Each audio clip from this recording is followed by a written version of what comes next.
नमस्ते। हमारे साप्ताहिक कार्यक्रम प्रोफेसर अभय दुबे साहब के साथ बातचीत में आपका स्वागत है। अभय भाई, अभी मतलब बहुत से विषय हैं। दिल्ली है, बिहार में कुछ हो रहा है, उधर जग्गी वासुदेवन अपना कुछ उनका कुछ वो आ गया है कि क्या क्या कर रहे हैं बच्चों के साथ। तमिलनाडु में भाषा नीति भी है, शिक्षा नीति भी है, शेयर बाजार है, मोदी जी के का जो पेमेंट 21 मिलियन की बात है वो सब। लेकिन इन सब में एक बहुत कल अजीब आश्चर्यजनक चीज हुई। जेलेंस्की जो एक यूक्रेन का, भाई वो तो शासक है, वहां के राष्ट्राध्यक्ष है, उनको जिस तरह से व्हाइट हाउस में बुलाया गया, ओवल ऑफिस में उनको बिठा के, वो एक तो 50 मिनट की बातचीत है, 50-57 मिनट की, मैं तो अपने यहाँ लगा भी दिया हूं उसको। और उनका वो वीडियो रिलीज हुआ जहां पे जिस तरह से उनके वाइस प्रेसिडेंट वेंस और ट्रम्प मिलकर उनको डांट फटकार रहे हैं, मुझे एक ये लग रहा है कि ये एक तो बाकी लोगों को भी संदेश है कि इस तरह से डांटे फटकारेंगे। अब यही रह गया था कि वो तो डंडा उठा के पीट नहीं रहे थे, नहीं तो उसका वीडियो भी जिस रफ्तार से ट्रम्प चल रहे हैं, आने वाले समय में वो किसी से कहेंगे हाथ आगे करो, इस पे 2 केन लगाएंगे, किसी के डंडा डंडा पीछे लगाएंगे, किसी को उठक बैठक करवाएंगे, इससे कम क्या रह गया। जेलेंस्की का मैं फिर भी एक चीज कहूंगा, क्योंकि उसको अंग्रेजी आती थी, वो कम से कम प्रोटेस्ट कर रहे थे। फ्रांस के जब गए हैं, उनको भी अंग्रेजी आती थी, और इसलिए वो, हालांकि फ्रेंच वो सब बहुत नकचड़े होते हैं, अपनी भाषा से छोड़ते नहीं, लेकिन उन्होंने भी प्रोटेस्ट किया।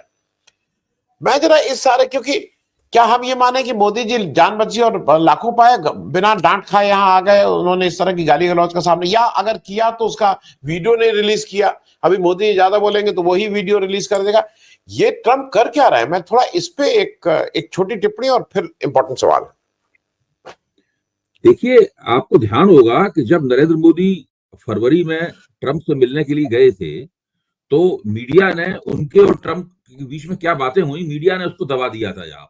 यहाँ पे आके मोदी ने एक इंटरव्यू दिया और उस इंटरव्यू में उन्होंने ऐलान किया कि भारत एक नई क्रांति के दौर से गुजर रहा है। अमेरिका से सीधे आके उन्होंने दिया था और सब अखबारों में वो छपा था।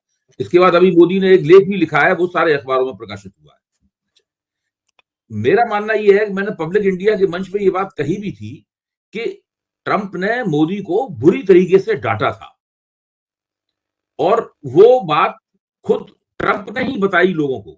वो वीडियो तो नहीं आया लोगों के सामने, ट्रंप ने ही बताई। और वो बात फॉक्स न्यूज के ऊपर, जब वो एलन मस्क के साथ ट्रंप बैठे हुए थे, तभी उन्होंने कहा कि जब प्रधानमंत्री मोदी अभी आए थे तो मैंने उनसे क्या कहा, मतलब जो कुछ कहा उनके मुंह पे कहा।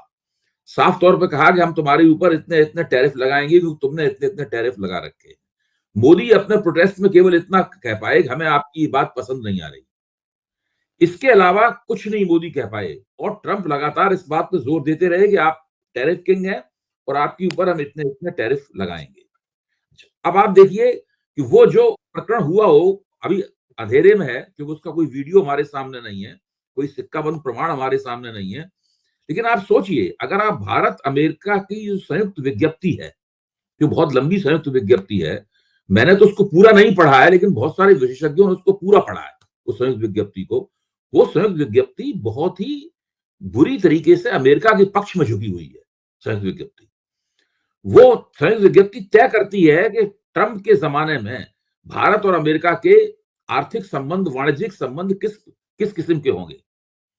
अच्छा, जहां तक जेलेंस्की का सवाल है, जेलेंस्की के मसले पे तो ट्रंप ने वहां पर अपनी एक प्रतिष्ठा दांव पे लगा रखी है, जो उन्होंने चुनाव मुहिम के दौरान कहा था कि वो राष्ट्रपति चुने जाते ही फटाफट फटाफट बहुत तेजी के साथ में ऐसी डील मेकिंग करेंगे। वो शब्द इस्तेमाल करते हैं, डील मेकिंग का। वो ऐसी डील मेकिंग करेंगे जिससे रूस और यूक्रेन का युद्ध समाप्त हो जाएगा। और दूसरा उन्होंने वायदा ये किया था कि वो मध्य एशिया में युद्ध चल रहा है, हमास वाला, उसको, पैलेस्टीनियन वाला, उसको पूरी तरीके से खत्म कर देंगे। तो वहां पे देखा जाए तो ट्रंप को शुरू में थोड़ी कामयाबी मिली। उन्होंने कहा कि ऑल हेल विल, ये उन्होंने जो कहा था ना, तो उससे डर के वहां पर ट्रंप के समर्थकों का दावा है कि वहां पर युद्ध विराम हो गया। और उन्होंने इजराइल के प्रधानमंत्री को बाकायदा सम्मन भेज के से बुलाया जाता है ना, इस तरीके से उन्होंने व्हाइट हाउस में बुलाया, उनके साथ बातचीत की। वो भी सब बड़ा इंपीरियस किस्म का मामला है। देखिए आप, जिस तरह से उन्होंने, इजराइल अमेरिका का एलाई है, हम लोग जानते हैं, अमेरिका का पुराना दोस्त है, बिना अमेरिका के इजराइल तो टिक नहीं सकता दुनिया में। तो वो जिस तरह बुलाया उन्होंने, अब दिखाया उन्होंने कि देखिए हमारे बिना आप नहीं टिक सकते। और यही जेलेंस्की की हालत है। जेलेंस्की ने जो खनिज डील करने के लिए जो अमेरिका गए हैं, खनिज सौदा करने के लिए जो अमेरिका गए हैं, उस सौदे में एक तरह से उन्होंने यूक्रेन के सारे बड़े खनिजों को अमेरिका को सौंप देने का फैसला किया है। और जब यूक्रेन में उनके ऊपर सवाल उठा तो उन्होंने कहा कि जितना रुपया अमेरिकनों ने हम लोगों को दे रखा है युद्ध के लिए, उसको अगर अमेरिका ने वापस मांगा तो हमें इस रुपए को चुकाते चुकाते कई पीढ़ियां बीत जाएंगी, तब भी हम इस रुपए को नहीं चुका पाएंगे। इसलिए बेहतर यह है कि हम सारा खनिज जो है वो अमेरिका को दे दें। तो ये स्थिति है। ट्रंप आज ही एक अखबार में बहुत बड़ा लेख लिखा है, किसी बहुत ही मशहूर लेखक का लेख, अभी नाम याद आ जाएगा मुझे। उन्होंने कहा कि वो एक माफियोसो की तरह, एक माफिया बॉस की तरह ग्लोबल पावर हासिल करने के लिए ट्रंप बहुत तेजी के साथ गति कर रहे हैं। उनकी गतिविधियां बिल्कुल ग्लोबल पावर, हर एक को डांटना, फटकारना। मोदी जी को वो धमका चुके हैं और ज़ेलेंस्की को तो अब वो सामने आ गया किस तरीके से वो अपमानजनक तरीके से डांट रहे हैं। You are in no position, you don't have the cards, इस तरह की भाषा का इस्तेमाल वो अब ज़ेलेंस्की के साथ कर रहे हैं। और सबसे ज्यादा भयानक बात क्या है, ज़ेलेंस्की से बातचीत की शुरुआत कहाँ होती है? आपने आज सूट क्यों नहीं पहना?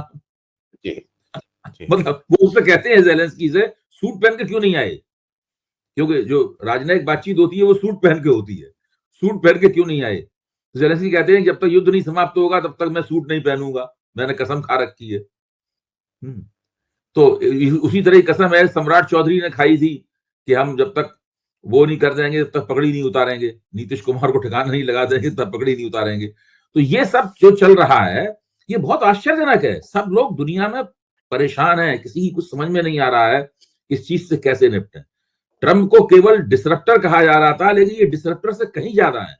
ये जो भी जो उनके आक्रामक हस्तक्षेप हैं विश्व की राजनीति में, और जिस तरह से वो टैरिफ, आयात शुल्कों का इस्तेमाल, आयात शुल्क का राजनीतिक इस्तेमाल करके सब लोगों को अपनी राजनीति की लाइन में लगाना, अपनी राजनीतिक लाइन में खड़ा करना चाहते हैं, वो अपने आप में बहुत अभूतपूर्व, ऐसा कभी भी नहीं हुआ।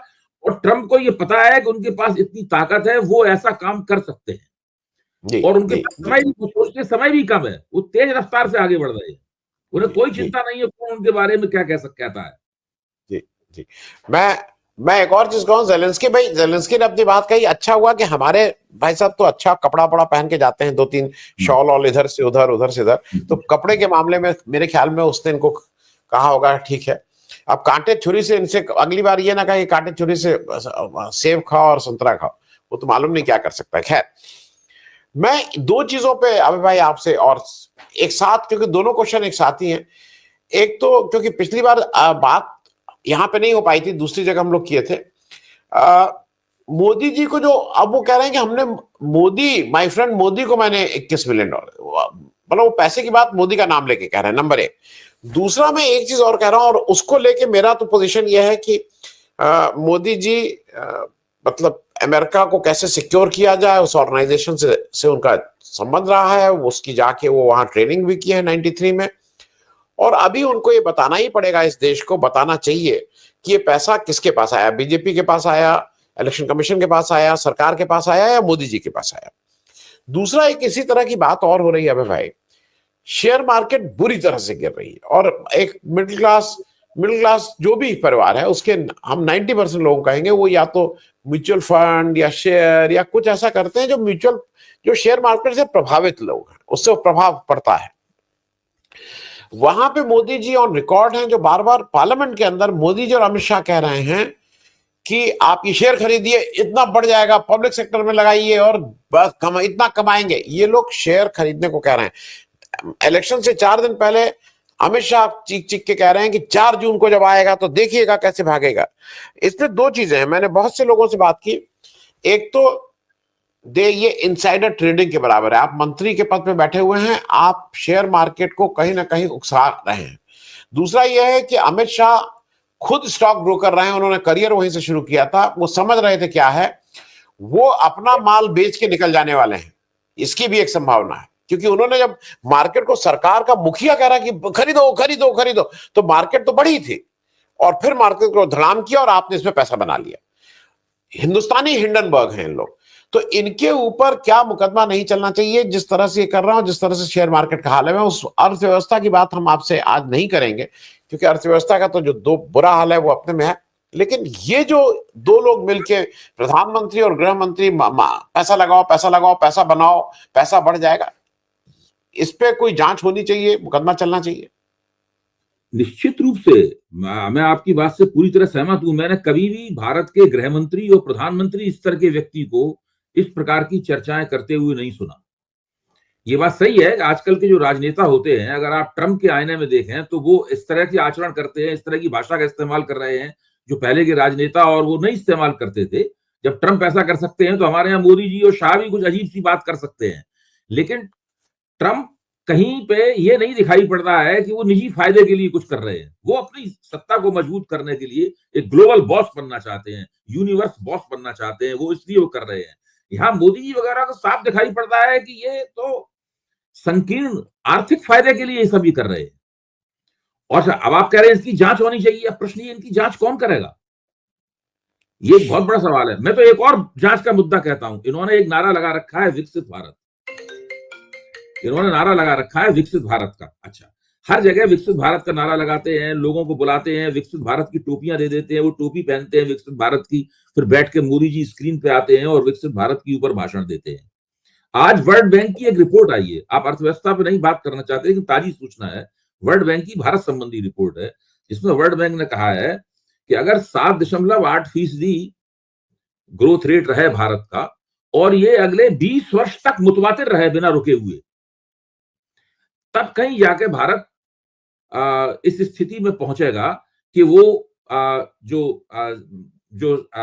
निम्न आय वर्ग के देश से निकलकर मझोली आय वर्ग को फलांगते हुए उच्च आय वर्ग के देश की स्थिति में पहुंचेगा।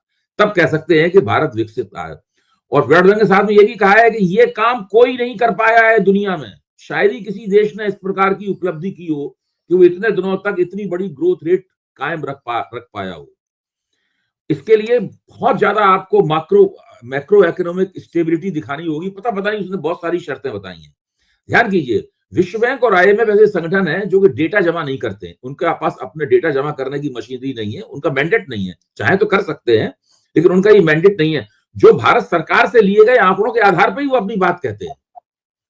उन्होंने ये जो बात कही है भारत सरकार से दिए गए आंकड़ों के आधार पर की। हालांकि प्रोफेसर अरुण कुमार जैसे लोग इससे सहमत हैं, वो ये मानते हैं कि 7.8% में आप विकसित देश नहीं बनेंगे। उसके लिए आपको 9 से 11% के आसपास का आपको ग्रोथ रेट चाहिए अगले 20 साल के लिए। तो और भी ज्यादा स्थिति बताते हैं। तो ये जो विकसित भारत का जो नारा है ये पूरी तरह झूठ है। पर इसकी भी जांच होनी चाहिए कि आप इन लोगों को भ्रम में क्यों डाल रहे हैं। जी जी जी। आपकी अर्थव्यवस्था में कल की या परसों की बात है, एक संगठन ने, एक अंतरराष्ट्रीय संगठन ने एक रिपोर्ट दी। उस रिपोर्ट में भारत में लोगों की आमदनी क्या है उसका उन्होंने सिलसिलेवार जिक्र किया है। वो कह रहे हैं केवल 10% लोग ही भारत में ऐसे हैं ऊपर के जो अपने मन की चीजें बाजार में जाकर खरीद सकते हैं। उसके नीचे वाले लोगों की स्थिति तो ये है कि कोई चीज खरीदने की स्थिति में नहीं है। जो कोई चीज खरीदने से पहले 100 बार सोचना पड़ता है, इधर उधर से बचत करनी पड़ती है। केवल 10% लोग ही हैं जिनको भारत में खुशहाल कहा जा सकता है। ऐसे कई अर्थशास्त्री मिलेंगे जो निजी तौर पर आप कहेंगे कि भारत का जो मध्य वर्ग है वो 4-5% से ज्यादा बड़ा नहीं है जितना बताया जाता है। क्योंकि जनसंख्या बहुत बड़ी है तो उसमें 4-5% भी ज्यादा हो जाता है, यूरोपियन कंट्री से ज्यादा हो जाता है। तो ये बहुत बुरी, चारों तरफ झूठ बोल रहे हैं लगातार, एक झूठा नैरेटिव चला रहे हैं। आप कह रहे हैं इनके ऊपर मुकदमा चलना चाहिए, जांच होनी चाहिए। कौन इनके ऊपर मुकदमा चलाएगा, कौन जांच करेगा? ये तो पूरी झूठ की पूरी तरह फैक्ट्री है। अमेरिकी मीडिया में इतनी दम है कि वो गिन के बताता है कि ट्रंप ने कितने झूठ बोले, आज कितने झूठ बोले, कल कितने झूठ बोले थे, अब जुड़ के कितने झूठ हो गए। मोदी के झूठों को और ये हैप्पी नैरेटिव चलाने का ये जो उनका तरीका है, ये कौन सुनिश्चित करेगा, कौन इनको सजा देगा? अच्छा, अब एक नई बात और बता देता हूं आपको निश्चित रूप से आपकी दिल्ली हाई कोर्ट में एक मुकदमा चल रहा है। दिल्ली हाई कोर्ट में एक याचिका पड़ी हुई मुकदमा चल रहा है, वो प्रधानमंत्री की डिग्री के बारे में। तो हाई कोर्ट ने सरकारी वकील से कहा कि भाई डिग्री कहां है, लाइए। तो सरकारी वकील ने काफी हीला हवाला करने के बाद ये कहा कि हम डिग्री कोर्ट को तो दिखा देंगे, लेकिन मेहरबानी करके ये डिग्री सार्वजनिक जीवन में नहीं आना चाहिए, लोगों के सामने नहीं आना चाहिए। तो याद कीजिए, मुझे 10 साल पहले की वो बहस याद है, मैं एबीपी चैनल में बैठा हुआ था और सामने प्रेस कॉन्फ्रेंस चल रही थी, उसमें अरुण जेटली थे और रविशंकर प्रसाद थे। बहस ये चल रही थी कि साहब प्रधानमंत्री की डिग्री कहाँ है। आम आदमी पार्टी ने दिल्ली विश्वविद्यालय में धरना दे रखा था और उस वक्त दिल्ली विश्वविद्यालय के जो कुलपति थे वो थे योगेश त्यागी। वो बेचारे बड़े परेशान थे, उनके ऊपर एक तो आम आदमी पार्टी जो दिल्ली में सत्ता में थी उस वक्त वो दबाव डाल रही थी, दूसरे केंद्र सरकार का दबाव था कि प्रधानमंत्री की डिग्री की कॉपी किसी तरह आम आदमी पार्टी को नहीं मिलनी चाहिए। फिर चुपचाप केंद्रीय मंत्रियों ने दिल्ली यूनिवर्सिटी से एक डिग्री की कॉपी निकलवाई और प्रेस कॉन्फ्रेंस में दूर से वो डिग्री दिखाई, दूर से। किसी अमित शाह भी थे, अमित शाह भी थे उस प्रेस कॉन्फ्रेंस में। दूर से डिग्री की कॉपी दिखाई, किसी पत्रकार ने ये नहीं कहा कि कॉपी हमें भी दे दो भाई डिग्री की, नहीं की, दूर से डिग्री दिखा के निकल गए वहां पे। अब अदालत में डिग्री की मांग हो रही है, मुझे पक्का यकीन है ये मामला सुप्रीम कोर्ट तक पहुंचेगा। पिछले साल की बात है, एक टीवी चैनल ने जिसने यूक्रेन के युद्ध का वर्णन दिखा के बारे में रिपोर्ट दिखा कर अपने आप को नंबर 1 कर लिया था टीआरपी में, उन्होंने मुझे एक कार्यक्रम में बुलाया। उस कार्यक्रम में संजय सिंह को भी बुलाया गया था जो आम आदमी पार्टी के राज्यसभा सांसद हैं। तो हम दोनों बैठे हुए थे और दूसरे कुछ पत्रकार भी शामिल थे उस कार्यक्रम में। तो जब प्रधानमंत्री की डिग्री की बात आई तो हम लोगों ने कहा कि देखिए आज नरेंद्र मोदी प्रधानमंत्री हैं, उनको इम्यूनिटी प्राप्त है, उनके खिलाफ मुकदमा नहीं चल सकता, उनके खिलाफ एफआईआर नहीं दर्ज हो सकती। वही बात जो कि पन्नू ने वहां कही है, अभी मैं उस बात पर भी आऊंगा। इम्यूनिटी का खेल क्या है, उसमें अजीत डोभाल साहब भी इम्यूनिटी के खेल में शामिल हैं। तो वो, लेकिन जिस दिन नरेंद्र मोदी प्रधानमंत्री नहीं रहे, एक मसला ऐसा है जो इन्हें अदालत में ले जाएगा, बहुत मुश्किलों का सामना करना पड़ेगा, वो है डिग्री वाला मसला। भाई अगर आपसे पूछा जाए कि आनंद वर्धन जी आपकी डिग्री क्या है, आप 1 सेकंड में डिग्रियां दिखा देंगे, ये रही। मुझसे पूछा जाए मैं 1 सेकंड में बता दूंगा, ये रही हमारी डिग्री। आप डिग्री की मैं सबको व्हाट्सएप कर देता हूं अपनी डिग्री, सब देखिए आप, उसको स्कैन करके सबको व्हाट्सएप डिग्री भेज दूंगा मैं आपको। प्रधानमंत्री अपनी डिग्री को घूंघट में क्यों रखे हुए, वो क्यों नहीं बताते उसको? जो मैंने उसका चित्र देखा है उस पर डिसिप्लिन, जिस डिसिप्लिन में उनको डिग्री मिली उस पर लिखा है एंटायर पॉलिटिकल साइंस। ये कौन सा डिसिप्लिन है?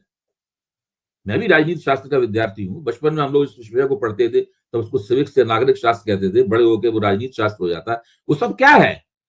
अच्छा, अब इम्यूनिटी का खेल क्या है? अभी डोभाल साहब गए थे अमेरिका प्रधानमंत्री के साथ, प्रधानमंत्री ट्रंप से मिलने गए थे, तो वहां पे पन्नू के वकील ने दावा किया कि हमने इनको सम्मन सर्व कर दिया है डोभाल साहब को, ये अमेरिका आए थे उसमें। अब भारत सरकार उसका खंडन कर रही है। भारत सरकार कह रही नहीं, उनको इम्यूनिटी प्राप्त है, उनको सम्मन नहीं सर्व किया जा सकता जी। वो एनएसए है, उनको इम्यूनिटी प्राप्त है, उनको सम्मन नहीं सर्व किया जा सकता। और उस मुकदमे में यही बात लिखी है पन्नू ने लिखा है कि आज नरेंद्र मोदी वकील हैं, जो मेरी हत्या का जो प्रयास किया गया है यहाँ पर, आज नरेंद्र मोदी प्रधानमंत्री हैं, उनको मैं फरीक नहीं बना सकता इसमें, उनको इम्यूनिटी प्राप्त है, लेकिन जिस दिन वो प्रधानमंत्री नहीं रहेंगे उस दिन मैं उनके ऊपर अपनी हत्या का मुकदमा चलाऊंगा। जी। पूरा मसला जो है जी। नहीं, मैं बस ये बता दूं कि एक तो ये डोभाल साहब भी शायद बच्चा खिलाने गए थे एलन मस्क साहब का, क्योंकि वो एक ही फोटो आई जिसमें बच्चों के साथ वो बैठ के कुछ कर रहे हैं। खैर, दूसरा मैं एक चीज और कहूं, ये मुझे लगता है कि इस पे हम लोग को चर्चा बहुत नहीं करनी चाहिए, क्योंकि अगर ट्रंप के दिमाग में आ गया तो अगली बार वो डिग्री मांग लेगा। आना तो जरा मतलब मुश्किल तो ये है, वो ऐसा आदमी है, वो कुछ भी मांग सकता है ना, अपनी डिग्री लेके आना, या एलन मस्क ही मांग लेगा कि जरा डिग्री दिखाइए। तो वो मेरे ख्याल में अब हम लोग इस चर्चा को यही समाप्त करें। लेकिन एक ज्यादा चीज ये है, ये जो अभी आपने बात कही, इसमें एक तमिलनाडु का कहीं ना कहीं से मैं जिक्र करना चाहूंगा।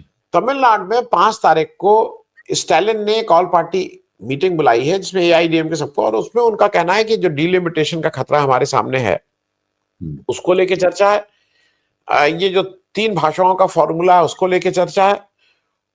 और 2 चीजें मैं आपको कर दूं, मुझे जिस तरह से अमित शाह भागे भागे गए वहां, वो मैं अलग से बात करूंगा, वो जो जग्गी वासुदेवन के महाशिवरात्रि के कार्यक्रम में वहां वो सारी वो बातें कर रहे हैं कि किसी तरह से झगड़ा हो।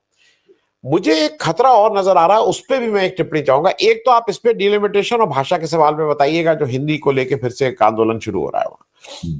लेकिन एक पक्ष और है, मणिपुर में अच्छा खासा दोनों लोग रह रहे थे, मेतई और कुकी। भाजपा की जो क्लियर वो है ना कि हिंदू मुस्लिम करो तो यहां से वोट पकड़ो, मणिपुर में मैतई और कुकी करो तो वहां से वोट पकड़ो।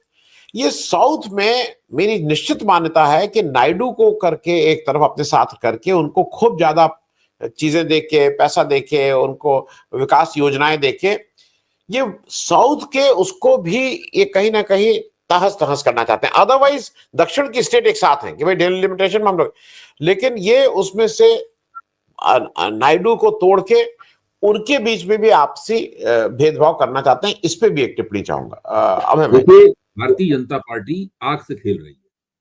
मैं आपको बता रहा हूं, आग से खेल रही है। इसमें न केवल भारतीय जनता पार्टी के हाथ झुलसेंगे, पूरा भारतीय लोकतंत्र इससे झुलसेगा और राष्ट्रीय एकता का खतरा पैदा होगा। उत्तर पूर्व में इन्होंने मणिपुर में जो किया, जो मैतेई बनाम कुकी किया, आज उसकी हालत यह है कि भारतीय जनता पार्टी की साख पूरी तरीके से गिर चुकी है मणिपुर में।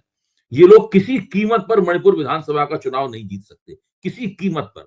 और जब भाजपा के जो विधायक थे, उनको लगा कि हमारी बिल्कुल बुरी हालत होने वाली है, तब उन्होंने विद्रोह किया और उन्होंने कहा कि वो कांग्रेस के साथ मिल जाएंगे। भाजपा के विधायक, ऐसा आपने कभी सोचा कि भाजपा के विधायक किसी प्रदेश में इस प्रकार की धमकी दें? वहां भाजपा के विधायक कह रहे थे कि वो कांग्रेस के साथ मिल जाएंगे अगर इसको एन वीरेंद्र सिंह को नहीं हटाया गया। तब एन वीरेंद्र सिंह को लोगों ने हटाया, वरना ये नहीं हटाते। एन वीरेंद्र सिंह का एक वीडियो भी सामने आया था जिसमें वो साफ तौर पर कहते हुए सुनाई पड़ रहे हैं कि वो कुकियों के खिलाफ जो हिंसा को आदेश दे रहे हैं या उससे संतुष्ट हैं या उसकी संस्तुति कर रहे हैं। तो मणिपुर को इन लोगों ने पूरी तरीके से बर्बाद कर दिया है और साथ में अपना राजनीतिक भविष्य भी बर्बाद कर दिया है वहां पर।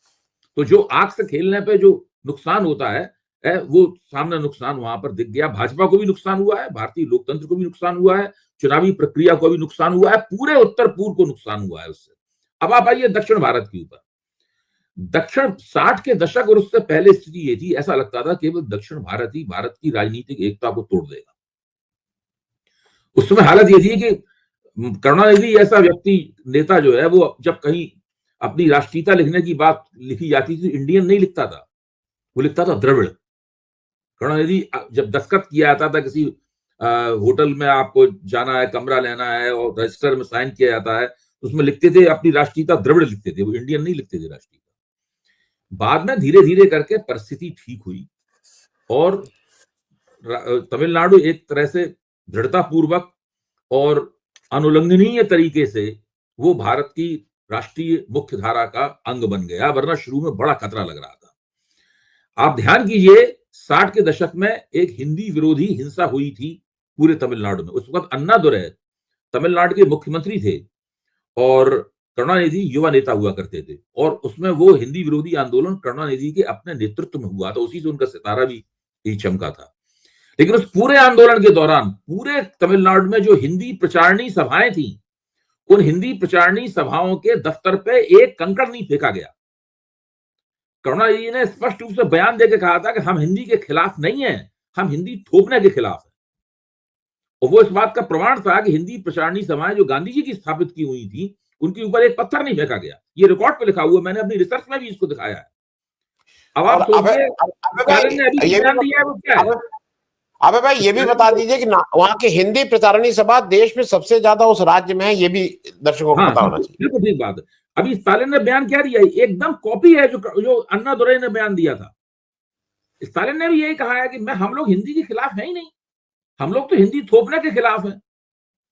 दूसरे, अगर दक्षिण भारत के सबसे बड़े राज्य का एक मुख्यमंत्री ये कह रहा है कि भाई ये त्रिभाषा सूत्र है, भाई त्रिभाषा सूत्र कोई वेद वाक्य थोड़ी ना है, वो तो एक फार्मूला है जो एक बहुभाषी देश के लिए एक जमाने में बनाया गया था। अगर उसकी इस पर सख्त आपत्ति है कि भाई त्रिभाषा सूत्र के जरिए आप हिंदी को थोप रहे हैं, तो त्रिभाषा सूत्र के लिए अपवाद बनाइए, त्रिभाषा सूत्र को पूरे देश में एक साथ लागू करने के लिए अपवाद बनाइए।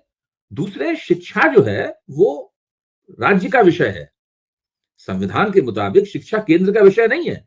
लेकिन केंद्र एक राष्ट्रीय शिक्षा नीति बना सकता है, लेकिन वो राष्ट्रीय शिक्षा नीति राज्यों के लिए एक सुझाव के रूप में होगी। केंद्र द्वारा बनाई गई राष्ट्रीय शिक्षा नीति को राज्य अनिवार्य रूप से लागू करें, ये जरूरी नहीं है, वो एक सुझाव के रूप में होगी, वरना शिक्षा राज्यों का विषय कैसे हुआ फिर? भाई आप अगर एक राष्ट्रीय शिक्षा नीति बनाते हैं, शिक्षा नीति क्या है, अलग विषय विचार अलग हम लोग चर्चा कर सकते हैं उसके ऊपर। मैंने तो उसकी यहाँ वर्कशॉप भी किया था दिल्ली में, और शिक्षा नीति बनाने वालों को बुलाया था, और उनकी ऐसी फजीयत हुई थी उस वर्कशॉप में, जब हम लोगों ने सवाल पूछे तो किसी चीज का जवाब नहीं दे पाए उसमें ठीक से। वो सब उनको सबको कुलपति वगैरह बना रखा है उन्होंने। तो मैं आपको ये बता रहा हूं कि राष्ट्रीय शिक्षा नीति केंद्र ने बनाई, मोदी जी के सत्ता में आने से पहले से बन रही थी वो, फिर मोदी जी ने उसको ले लिया, उन्होंने उसको बना बनू के तैयार करके पास करा लिया। अब क्या हर भारत का हर राज्य राष्ट्रीय शिक्षा नीति अनिवार्य रूप से लागू करने के लिए मजबूर है? नहीं, संविधान मेरे ख्याल से ये इजाजत नहीं देता कि आप राज्यों को राष्ट्रीय शिक्षा नीति लागू करने के लिए मजबूर करें। तमिलनाडु ने मना कर दिया है, तमिलनाडु ने मना कर दिया है, तो शिक्षा संबंधी जितनी भी ग्रांट केंद्र से मिलती थी, केंद्र ने उसको रोक दी है ग्रांट को।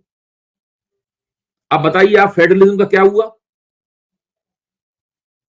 फेडरलिज्म का क्या हुआ? मैं तो यही मानता हूं कि ये जो डबल इंजन वाली सरकार का नारा है, ये पूरी तरह संघवाद विरोधी है, लोकतंत्र विरोधी है।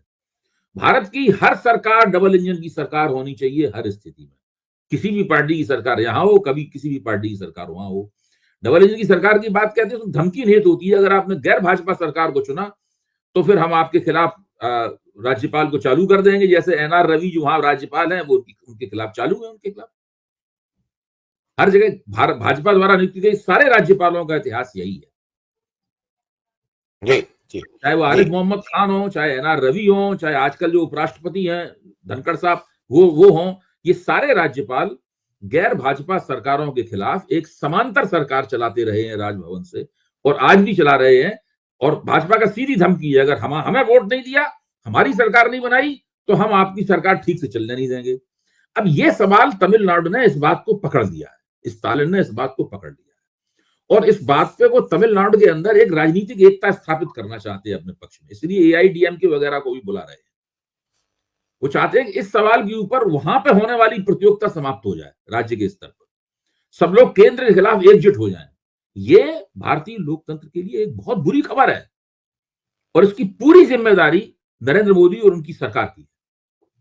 जी जी, मैं अभी भाई एक और इम्पोर्टेंट है, क्योंकि उसको भी मैं कवर कर लेना चाह रहा था। दिल्ली में नई सरकार आ गई और नई सरकार के दो पक्ष बताए। एक तो अब रेखा गुप्ता जी कह रही हैं कि वैसा ही नहीं है और हम वो काफी चीजों को खत्म करने की बात हो रही है। ये भी आशंका है कि दो दिल्ली वासियों को बिजली मिलती तो उसको खत्म करेंगे। एक दूसरा, उन्होंने जिस ढंग से, मतलब वो कोई वहां पे दो नहीं है, वो आप 21-22 लोगों को जिस तरह से आप सबको निष्कासित कर दे रहे हैं, सबको बाहर फेंक दे रहे हैं कि सबको, तो क्या बीजेपी को ये लग रहा है कि मैं कहीं भी मेजोरिटी में रहूंगी, ऑपोजिशन को मैं बिल्कुल बाहर करके बिठा दूंगी और उसके बाद मैं अपना चलाती रहूंगी? ये नहीं लोकतंत्र चलेगा ऐसे। हो सकता है वक्ती तौर पर उनकी देखिए, कई बार हम लोग इस पर चर्चा कर चुके हैं, फिर इस बात को रेखांकित करने की जरूरत है, जोरदारी से कहने की जरूरत है। भाजपा की थीसिस ही विपक्ष मुक्त लोकतंत्र की थीसिस है। नरेंद्र मोदी और अमित शाह की भाजपा की थीसिस विपक्ष मुक्त लोकतंत्र की थीसिस है। वो लगातार नॉर्थ कोरिया मॉडल है, नॉर्थ कोरिया मॉडल है उनका। जिस तरीके वो जब वो कहते थे कांग्रेस मुक्त लोक भारत, तब वो इस बात को हम लोग सोचते थे केवल एक पार्टी के ऊपर उनका एजेंडा है, उसके खिलाफ केंद्रित है। लेकिन अब तो बिल्कुल स्पष्ट हो गया है, ये विपक्ष मुक्त लोकतंत्र बनाना चाहते हैं। जिस तरह से पिछली बार ओम बिरला ने संसद से जो विपक्षी विधायकों को निष्कासित किया था, उसका एक दिल्ली विधानसभा के स्तर पर और भी ज्यादा भोंडा और आक्रामक नमूना, संसद के आप विधानसभा के परिसर में भी नहीं घुस सकते। आप जो नए विधानसभा अध्यक्ष हैं वो बता रहे हैं नियम पढ़ के कि विधानसभा का मतलब विधानसभा का परिसर भी होता है, हम विधानसभा के परिसर में भी नहीं घुसने देंगे उन्हें। ये स्थिति है। पूरा मॉडल जो है ना, वो विपक्ष मुक्त लोकतंत्र का मॉडल है। आप चुनाव लड़के जीत जाइए, अगर आप भारतीय जनता पार्टी को पूरी तरीके से परास्त नहीं करते हैं, अगर परास्त करने में जरा भी कमी रह गई और भाजपा सत्ता से किसी तरह चिपकी रही, तो वो आपको पूरी तरीके से संसद से बाहर कर देगी, किसी संस्था में नहीं घुसने देगी, सब कुछ बिल्कुल कोने में धकेल देगी, कोने में खड़ा कर देगी। मीडिया स्पेस उसने कैप्चर कर रखा है, मीडिया लगातार विपक्ष के खिलाफ मुहिम चलाता रहता है, वो उनसे कभी कोई सवाल नहीं पूछेगा और इसी तरीके से लोकतंत्र चलेगा। जी जी। मैं बस अंतिम सवाल एक छोटा सा उस पर उत्तर चाहूंगा, पूछ के खत्म करूंगा, क्योंकि बिहार को भी बिना छुए नहीं ठीक रहा है। बिहार में अजीब सी चीजें हो रही हैं। बिहार में ये बीजेपी बार बार इंडिकेशन दे रही है कि अगला चीफ मिनिस्टर शायद नीतीश ना हो, क्योंकि उनके जो अध्यक्ष हैं, उन्होंने बिहार प्रदेश के जो बीजेपी के अध्यक्ष हैं, कल उन्होंने बयान दिया, नहीं नेतृत्व में तो नीतीश कुमार के लड़ेंगे, लेकिन चीफ मिनिस्टर संसदीय दल डिसाइड करेगा, ये उनका एक है। कल दूसरा, जीतन राम मांझी ने एक दलित वो कर रहे थे, 1.25 लाख लोगों से ज्यादा लोग थे गांधी मैदान में, नीतीश कुमार वहां आए और घड़ी देख के 15 सेकंड बोले, मतलब वो बिल्कुल वहां से निकल गए। उनके लड़के को भी ले आए, अब लड़का वो कह रहा है कि नहीं इनको, अब लड़का अपनी तरफ से बता रहा है कि इन्हीं को चीफ मिनिस्टर का चेहरा होना चाहिए। मैं एक बात और कह दूं, मोदी जी और नीतीश कुमार अब दोनों लोग 20 साल पुराने लालू राज को बार बार याद दिला रहे हैं कि लालू जंगल राज जंगल राज। अरे भाई 20 साल से तो तुम सत्ता में हो, तो आप अपने 20 साल का हिसाब किताब क्यों नहीं दे रहे हो? मैं बिहार इलेक्शंस पे आपको क्या लग रहा है, क्योंकि Nitish Kumar is the most unpredictable politician of this country at this moment. वो अगला चुनाव कहां रह के लड़ेगा? अगर आज की तारीख में मुझसे विश्लेषण करने के लिए कहा जाए तो मैं ये कहूंगा कि नीतीश कुमार, अभी थोड़े दिन पहले तक तो मैं कह रहा था कि नीतीश कुमार 90% एनडीए में ही रहेंगे, मैंने अभी ये प्रतिशत घटा दिया है। मैं ये मानता हूं कि मैं मानता हूं नीतीश कुमार 60% एनडीए में है और 40% एनडीए से बाहर है। जब से उन्होंने एक नया खिलाड़ी बिहार के मंच पर पेश किया है, अपने बेटे को, निशांत कुमार को, वो निशांत कुमार के वीडियो सामने आए हैं जिसमें वो साफ तौर पे कहते हैं, उनसे पूछा गया कि भाई लालू यादव के बारे में आपका क्या ख्याल है, कि हाँ मुझे पसंद है, वो हमारे अंकल हैं। और नरेंद्र मोदी के बारे में क्या ख्याल है, कि अरे भाई वो गठजोड़ में है। मतलब नरेंद्र मोदी को इसलिए वो झेल रहे हैं कि वो गठजोड़ में है, लेकिन लालू यादव पसंद है, हालांकि वो विरोध में खड़े हुए हैं लालू यादव, वो हमारे अंकल हैं। तो मामला जो है बिहार में काफी विकट होता जा रहा है और इस बात को भाजपा भी समझ रही है और नीतीश कुमार के पास भी ये मैसेज पहुंच रहा है कि उनको अब सोचना है कि उनका भविष्य क्या है। मेरा तो मानना यह है कि अगर नीतीश कुमार ने भाजपा के साथ मिलकर चुनाव लड़ा, जिसकी अभी 60-70% संभावना है, मैं मानता हूं, तो जब चुनाव पूरा हो जाएगा भाजपा की ज्यादा सीटें आएंगी, नीतीश कुमार की कम सीटें आएंगी। भाजपा के पास, अगर वो जीते चुनाव, भाजपा के पास ज्यादा प्रतिशत होगा वोटों का, नीतीश कुमार के पास कम प्रतिशत होगा वोटों का। पर भाजपा साफ उनसे कहेगी कि हमारा मुख्यमंत्री बनेगा, आप आशीर्वाद दीजिए उसको, और आपके बेटे को हम उप मुख्यमंत्री बना लेते हैं। बाद में वो बेटा आगे जाके, जब नीतीश कुमार बिल्कुल बेकार हो जाएंगे स्वास्थ्य संबंधी और बुजुर्गियत की समस्याओं के कारण, बेटे को भाजपा में मिला लेंगे और कुर्मी जो उनका जनाधार है वो भाजपा का स्थायी आधार बन जाएगा। यही पूरी भारतीय जनता पार्टी की डिजाइन हमको बिहार में लग रही है। और कोई तरीका नहीं है भाजपा के सामने कि वो ब्राह्मण बनिया पार्टी के दायरे से बिहार के स्तर पर बाहर निकल पाए।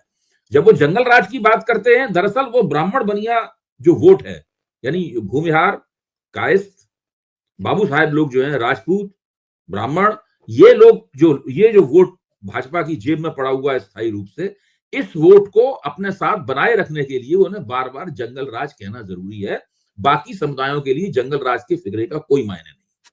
जी जी, बहुत बहुत धन्यवाद अभय भाई, क्योंकि ये भी याद दिलाते हैं कि जंगल राज, हालांकि वो जंगल राज अभी भी कायम है। बहुत सी चीजें इनके पिछले 20 साल के दौरान हुई हैं। आज की चर्चा में भाग लेने के लिए बहुत बहुत धन्यवाद। थैंक यू सो मच अभय भाई।